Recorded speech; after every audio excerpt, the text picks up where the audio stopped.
We're live. Hey, everybody. Happy Wednesday. Happy June. Happy summer. Happy everything.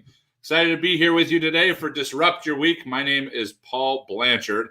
I am president of Habit Finder, and I am wearing my summer attire. I've got my flip-flops on, my shorts, my comfy tee, and my hat, so I don't have to worry about dealing with this crazy mess. So, excited to be with all of you today, talking about some really important lessons. I had an opportunity to reflect before this session today on what are some of the things that I'm learning. What are the things that I've needed some pretty good reminders on in life? What are some? I talk a lot about what Jordan Peterson says, that learning truth is hard because old truth has to die. What are some new truths that I've had an opportunity to take a little bit deeper in my life? So kind of a coaching the coach moment. And I wanted to share with you kind of the top three things as I coached the coach in myself that I kind of identified, not just because they've been tremendously helpful for my clients, but because they've been incredibly impactful on my life in real time. And not all of these are new things, but they've certainly taken on new meaning, new commitment, new impact. And some of them are totally new and very disruptive to the ways I've approached certain words and certain things. So it's kind of fun to reflect on this and want to talk today about these three things because as someone who loves to disrupt other people's patterns, who loves to help other people work through the grieving process of finding out that what they thought was true about the world wasn't true. It was just what they needed to believe was true to make sense of what they were experiencing. I'm going to repeat that again because it's really important. I love helping people find out and go through the grieving process because it is difficult, finding out that what they believed about the world wasn't true because it was their belief that they projected on the world to make sense of what they were going through at the time. The brain is very, very adaptive, and it watches out for one person, you. It's looking out for you. It's looking out for how to make sense of this world, how to not get totally shut down or explode or destroy yourself or whatever it might be. Now we feel and experience some things. We can feel overwhelmed. We can feel depression, anxiety, and those can feel very destructive. But to a brain that's back behind the control panel, back behind the operating table, it sees them much more objectively than we see them. And it sees them logically and systemically and all or nothing, black and white kind of stuff. So it doesn't pay as much attention to the aesthetics of what we feel, which is just, it's an interpretation.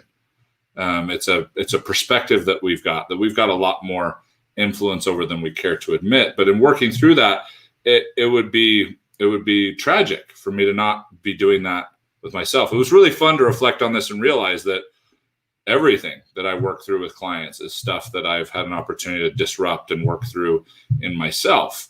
It would be really sad to have that just be one way. But one of the things I think that makes Habit Finder as powerful as it is, and the opportunity that me and my dad and many of our Habit Finder coaches have, is that one of the first tenets is to be living these principles, not in an exemplary way in terms of we're doing them perfectly. You know, sometimes I meet people and they find out just how human I am, and it kind of surprises them a little bit. I remember a group I was doing with a company that we mentor and coach with, and I played the intro music, and I played some mashup. It might have been like Backstreet Boys mashed up with Michael Jackson's Thriller. And then later in the session, I made a mention of 311. And there was a leader in this group, a really significant leader, who was kind of blown away by the fact that I knew who 311 was and that I played music like that. I guess sometimes when you're representing ideals in our brains and how we should live and stuff, that the assumption might be that I've got this all figured out. And I know conceptually, I know most of you know that's certainly not the case. I pride myself on being as human as anyone. When I talk about how our goal is not to be superhuman, it's to be super human. It's because the more I have surrendered to that, the more I have embraced what the world would call weaknesses and found them to be my superpowers, like depression, insecurity, anxiety, all these things I find to be incredible superpowers. And just like superheroes, superpowers can create shadow sides and challenges, you know, across the board, they certainly have their shadow sides, but I wouldn't trade the upside of those at all. And so taking the opportunity to kind of reflect on this stuff has been really fun. Really fun to just kind of consider, okay, let's just stick with 3. I'm a big fan of things in 3s. What are 3 things that have made the biggest impact on my perspective, on my own disruption, and therefore has, by default, made probably some of the biggest impacts on my clients? So let's dive into this list. This is in no particular order to these 3 things, but I think that they are tremendously important. Let's start with number 3, just for fun. Number 3, be able to understand and willing to be misunderstood. Be able to understand and willing to be misunderstood. This is a very, very difficult combination.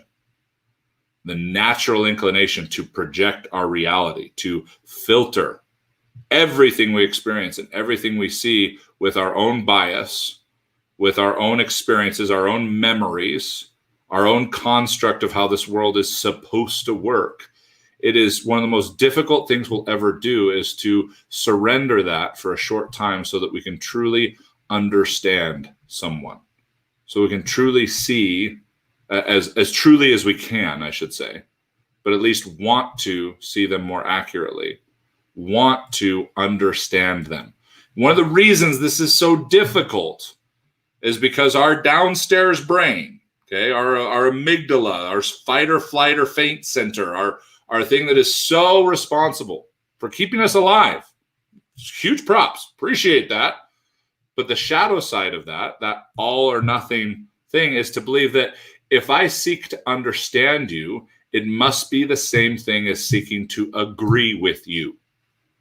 That in and of itself is one of the most singular greatest challenges. Hey, Rita, singular greatest challenges to being able to truly seek to understand someone, is that doesn't compute.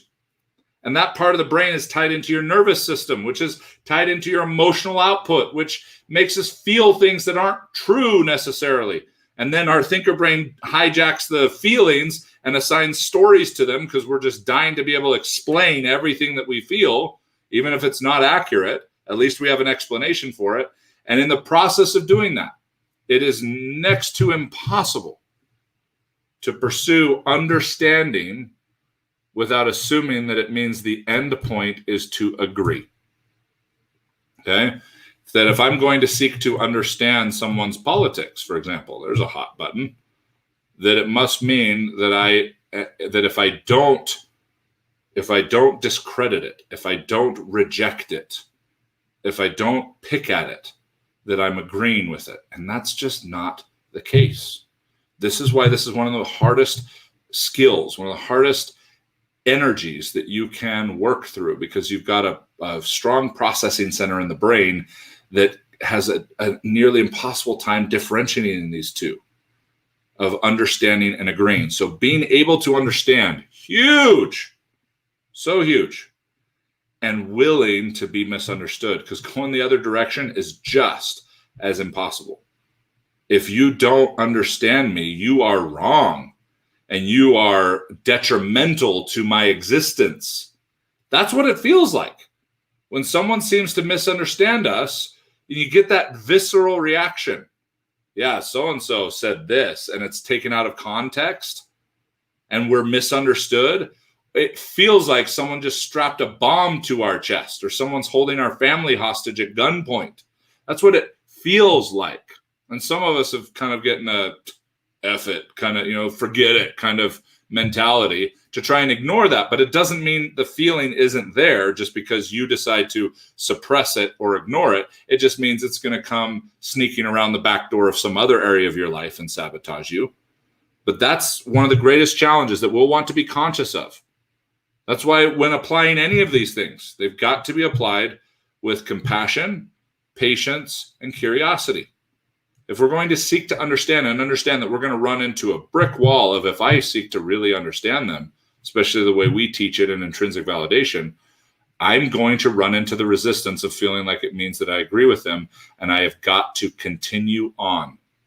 Just like when you first start getting physically active in the gym or whatever, you feel like if you do one more rep, your muscles will rip apart. And then eventually you get to the point where you realize that one more rep isn't going to do that. But as you get better and better and better, you got to be careful to not create that injury. But that resistance is what we want to lean into. Be ready for it. Know what it is. Because if you run into that resistance and you buy into it, if you run into some feelings you have, and you go to a label about it, oh, I don't feel like doing this. Oh, but I remember in that test that told me that I'm a whatever number or whatever letter that this was going to happen. So I guess I don't need to lean into this because this isn't my path. This isn't my label. No, that's the resistance we've got to be willing to lean into to grow, to become better, and to be able to get better results in our lives, to win. And one of the most impactful is to be able to understand and be willing to be misunderstood. And it's tremendous resistance both ways. If someone misunderstands you, that should be approached compassionately, patiently, and curiously. But if we lean into the resistance of similar to if I seek to understand you, it must mean I'm agreeing with you. I don't care if you like, okay, I get that conceptually, but let's see how you do in terms of actually integrating it. Go and listen to someone and be genuinely interested in what they're interested in, especially when it's something you're not interested in, and see how deep you can go before you run into that resistance. So, and then being willing to be misunderstood is equally challenging. Okay, these are kind of a 2-for-1, but they require twice as much discipline and effort and leaning into the resistance. Because once you've sought to understand, the next step is to be willing to be misunderstood. Like, for example, a lot of you that are building businesses that inspire people, that help create transformation in their lives, no matter what you use it with. If you have health and wellness products or clothing or makeup or financial services or whatever it is, that it's going to be really important for you to seek to understand someone. Okay. A lot of our conversion rates have to do with talking to people who are just like us. 1 out of 10, 1 out of 5. Those are usually numbers depicted by someone who's only good at understanding someone that has the same buckets as them, has the same understandings as them. What a cheap game to play. The far more powerful game is to play the game of humanity, not the game of personality. And when we play the game of humanity, we can connect with what is important to someone else, even when, and is usually not important to us, without giving in and surrendering to the idea that if we make it important to us, we need to adopt it. We need to agree with it. And that's just not true. So you're going to want to work through that resistance and build the evidence over time of the benefits of doing that. And then your next level, your next game to play is being willing to be misunderstood. If you're growing a business like that and you want to inspire people, so you want to understand them, because you cannot inspire people without understanding people. So as you start to understand them better, you're going to be able to express ways to inspire them better individually and collectively. You spend more time individually, it's going to make an impact on your Facebook Lives. It's going to make an impact on your speeches from stage with larger groups. So we seek to understand so we can inspire. However, if you're trying to inspire and at the same time trying not to offend them, then you are able to understand but not willing to be misunderstood. You only created half the wheel. And so it's going to go thunk and land on the flat side and not be able to turn. I mean, imagine that, just a half circle as a wheel. You need the other half of the wheel to roll through this stuff, and that's being willing to be misunderstood. And that is not a rebellious, F-off kind of attitude. Okay, that might be the survival response. That might be the only way for me to be willing to be misunderstood is to be willing to just discredit, discount, and disassociate from humanity. That doesn't make sense either. We just spend all this time leaning into the resistance of not feeling like we have to agree with humanity to be able to understand them. We create this intrinsic connection, and then the only way we can create a willingness to be misunderstood is to cut all those ties, is to rip out all those roots. That doesn't help. This is a great struggle, but it's worth struggling well in this. It is worth continuing to revisit, driving a little bit further, creating a little bit more desire to understand someone else and be willing to be misunderstood from a place of peace. not from a place of needing to prove something or needing to rebel and just forget them. That's antithetical to the first part. Well, we want you to really care about people so that you don't care about people. No, that doesn't make any sense. We want you to understand people so you don't care about what you understand. Doesn't make any sense. We want you to understand people so that you can allow them to be people. You can allow them to be human beings. And sometimes, and depending on your position, a lot of times, that's going to mean people misunderstanding you. And if we don't care about that, then we're going to make it unnecessarily abusive. We're going to miss the opportunity to check ourselves. Okay? So Jeanette asked a great or made a great comment. I don't understand being willing to be misunderstood. Let me give you an example. Jeanette, have you ever tried to help someone and they didn't want your help, but you knew they needed your help? Well, if we go into that situation not willing to understand them, we're likely going to be offering help that is irrelevant or even destructive. So first, Jeanette, we seek to understand someone that we think needs our help. And sometimes we'll seek to understand them and find out they don't need our help. They just needed someone to understand them. And we get a benefit from that too. But then let's say we step in, we seek to understand them, and they're in an anomaly. They're in a tug of war with themselves. They want this, but they're doing this. They want their business to grow, but they're not talking to anybody. And then we ask why they don't want to talk to anybody. Well, because I'm not good with people. I don't like talking to people, but I still want my business to grow. That's a tough position to be in. If we go into a conversation like that in a position of mentorship, A, without understanding them, and then B, not willing to be misunderstood. Again, this is not a reckless, careless decision to be willing to be misunderstood.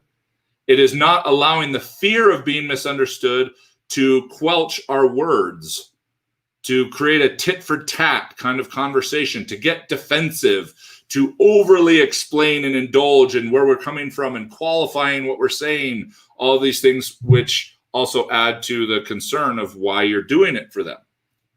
But if we can go in seeking to understand and then be cool, calm, and concise, willing to be misunderstood, it's oftentimes willing to be misunderstood long enough to be understood. Parenting is a perfect example. We spend 18, 20 years largely misunderstood by our kids. Now, if you're sitting there going, I don't care if I'm misunderstood by my kids, you are going to make it more destructive than it needs to be. You are going to create collateral damage that didn't need to happen. But if you're afraid of being misunderstood, those aren't your only two options. Being afraid of being misunderstood and not caring if you're misunderstood. That's not what we're saying. Willing to be misunderstood. Seek to understand your kids, then be willing to be misunderstood long enough is the addition to it, long enough for them to eventually understand, which happens more often than not. As long as it wasn't I don't care if I'm misunderstood, as long as it wasn't a my way or the highway, because that means you didn't seek to understand your kids. You didn't seek to see it from their side because you were worried if you sought to see it from their side, you were agreeing with your kids' stupid choices. But they were only stupid because of your perspective, not theirs. And so if we force our perspective on them without understanding, we just made them feel stupid. Which if someone feels stupid, they're not in a great position to learn, are they? So we're working against ourselves. So we want to seek to understand and be willing to be misunderstood. Be patient, to not backpedal, to not overpower, but to stand our ground cool, calm, and clearly. And the right people will respond. Just may not be as quick or as immediate as we wanted it to be. And re-explaining it isn't necessarily the way to do that. All of that comes from fear and insecurity and desire for control. That's where the willingness to be misunderstood comes in. To be able to seek to understand them and be the person that they need, not necessarily always the person they want. Now, those can cross paths a lot, but not always. But if we're afraid of when they don't, we're going to miss the opportunity to serve in some really pivotal moments. Awesome. Jeanette got it. Excellent. And thank you, Jeanette, for saying something, because Amy also mentioned gratitude for the clarification, which means there's probably a lot of other people who appreciated the clarification on being willing to be misunderstood. Cool. Number 2, accomplishments are outputs. Okay, and those of you just joining us, I'm just sharing 3. I just was reflecting on this year so far, and what are 3 of the most significant insights that I've been working on integration for myself and disruption for myself that's led to greater integration and disruption for my clients.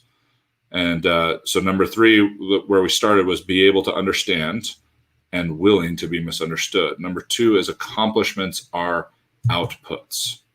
What this means is the majority of the world lives based on accomplishments being inputs, meaning the accomplishment provides something inside for me. The accomplishment fills a gap for me. The accomplishment is proof that I'm good enough. This is a destructive, endless, insatiable habit. And it shows up in myself. We can see the very specific measurements, and in joy, and then a few other collateral areas in the Habit Finder assessment, where we can see that we are wired, even if we're taught otherwise, it's integrated in us to believe that accomplishments are inputs. That's why we love them. That's why we love to feel like a great mom, why we love to feel like a good student, why we love to feel like a successful entrepreneur, like we made a difference in people's lives, because we are wired to allow those things to be inputs. But that's tough, because what they're going into is an intrinsic arena, and accomplishments are extrinsic measurements. That is mathematically a square peg in a round hole. And the more you force that, the more damage we can do. What we will want to remind ourselves of is that you may never get rid of this integration of accomplishments are inputs, of the way we've been taught this in our society, especially in Western culture. But if we can start to challenge ourselves for accomplishments to be outputs, my accomplishments are an output of what is already inside here. Meaning we don't want to get 6-pack abs and get ripped so that it can be an input to how we feel about ourselves. What we'll want to do is address how we feel about ourselves so that getting in great physical condition becomes an output of what's already inside. That's how this works. That's what we want to be modeling for our kids, modeling for our clients, our customers, the people we work with, is we want the way we show up, the ranks that we hit, the income we create, the promotions that we get. We want those to be an output of what's inside. You want to live a life of torture? Allow them to be inputs. Allow your intrinsic worth, your pricelessness, to be determined by something as existential and simple as an accomplishment. And because it's existential, because it's outside of you, because it's simple, it can be manipulated, and it can be used against you so easily.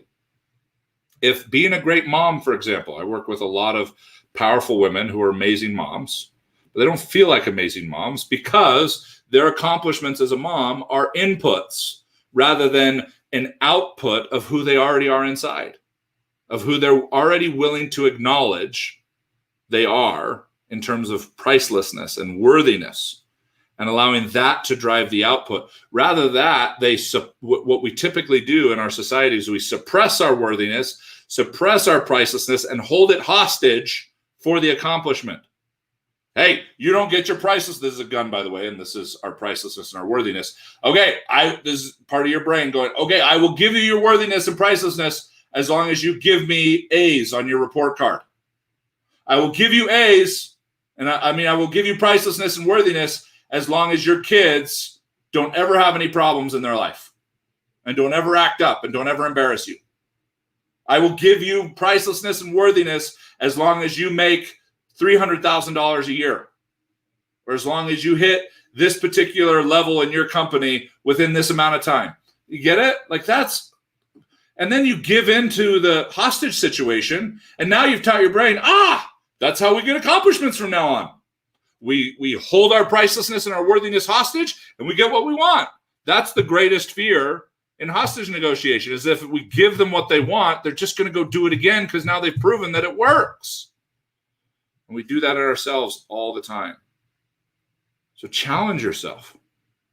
Challenge your perspective. Challenge the stories, the narratives, the values you've created to start to create evidence that your accomplishments can be an output, that they don't need to be an input. In fact, the weakest position to grow and succeed in life is for those things outside of you to be the payoff, the payload for the hostage situation inside of you. Let the hostages go. Let your pricelessness and your worthiness flourish inside of you. And allow your accomplishments to be driven from a sense of worthiness to accomplish such things. Allow them to be a reflection of your pricelessness. So that if they don't work out, because most of them don't, the accomplishments that matter that we try to go for in life, it got to be an experience, not an evaluation. Allow your life to be experiences, not evaluations. That's when we've allowed accomplishments to turn into our output, not relied on them in a hostage situation to be our input. This is huge and very difficult to work through because we'll feel like we started to get it. And if we apply it even a little bit better than we have, we'll feel extraordinary results and then we'll forget about it. We'll move on to the next thing. Keep it simple, which sometimes for the brain, until you've built the habit, can turn boring a little quickly, and we'll look for the next thing, but we want to stay with the simple things. So number 3 was be able to understand and willing to be misunderstood. Number 2 was accomplishments or outputs, not inputs.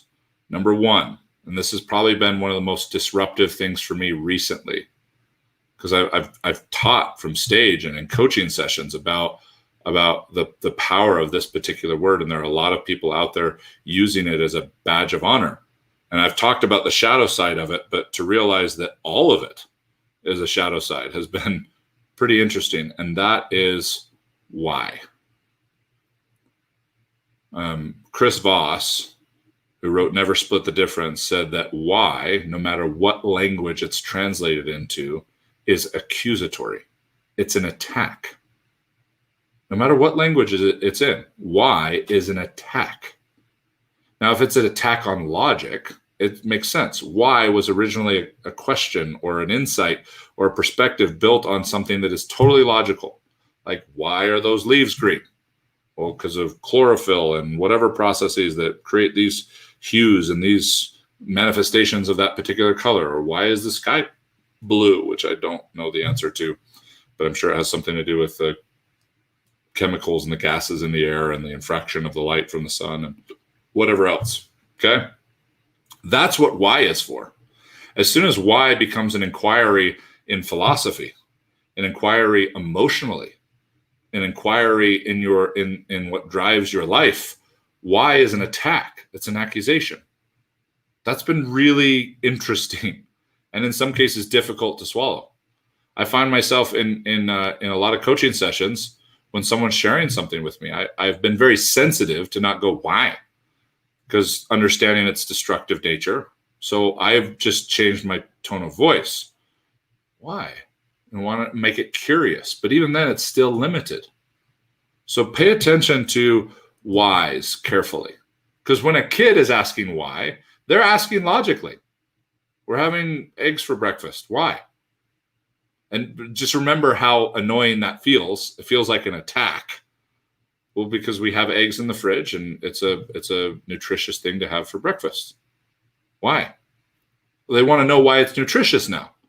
Well, and logically, it doesn't mean it's not annoying and stuff, but it's based in logic. As soon as it becomes about the emotional, irrational decision-making that we have and the processes and the way we experience and interpret life, and even more, what drives us. What is your why? That's an attack. Like, I know my why, and now I can attack the world.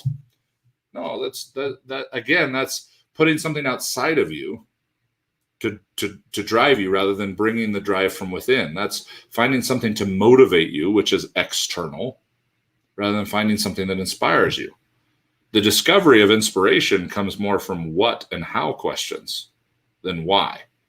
especially considering a lot of us working on our why. If you can just figure out your why, the what and how will take care of itself. No, it's actually the what and how that allows us to be able to figure out the why in retrospect, which is far less of an attack. Like anytime a client says, why do I do that? The simple answer is, we'll do it, do the opposite, and then let's find out why. Why don't I follow through? I don't know. Let's follow through and find out why. Because it's something, an attack that stops us in our tracks. It's an accusation. So when you're talking to someone else, I apologize for the red pill, blue pill here, and you kind of inadvertently took the red pill by being here. But I found myself so conscious now of when I want to ask a client a why question, and how can I change that to a what or a how. So rather than why do you want to do that, asking what is the most important thing about accomplishing that? How will doing that benefit you? What problem will that accomplishment solve? And it's actually really fun, just in the last week or two, as I've really started to become more conscious of this, it's created really rich conversation. Because there's enough rapport in my coaching relationships that there's probably an interpretation of the why naturally to a what or how to not feel the attacking power. But that doesn't mean it's not still having an unconscious effect on the brain, trying to scramble for answering why, versus giving something like a what or how that allows us to focus on steps rather than sabotage and inputs and everything else that we've been talking about. Okay. So the opportunity to think about, why am I doing this? Well, just ask yourself some what or how versions about it. And you're going to naturally discover the why without the attack, without the accusation. When you're talking to someone else, rather than asking them why, figure out how to turn it into a what or a how. And it makes for a much moving through the steps, right? Brenda, this is so powerful. Because there's nothing more frustrating than answering a question that doesn't change the situation.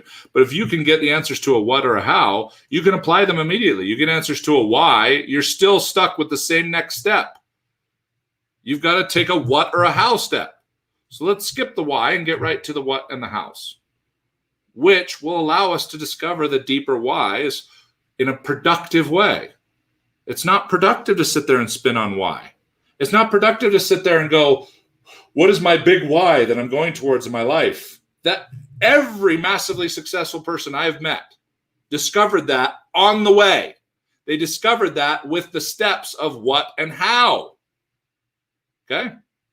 So those are my three things that are just, as I sat back and reflected on today. Okay? You're super welcome, Cindy.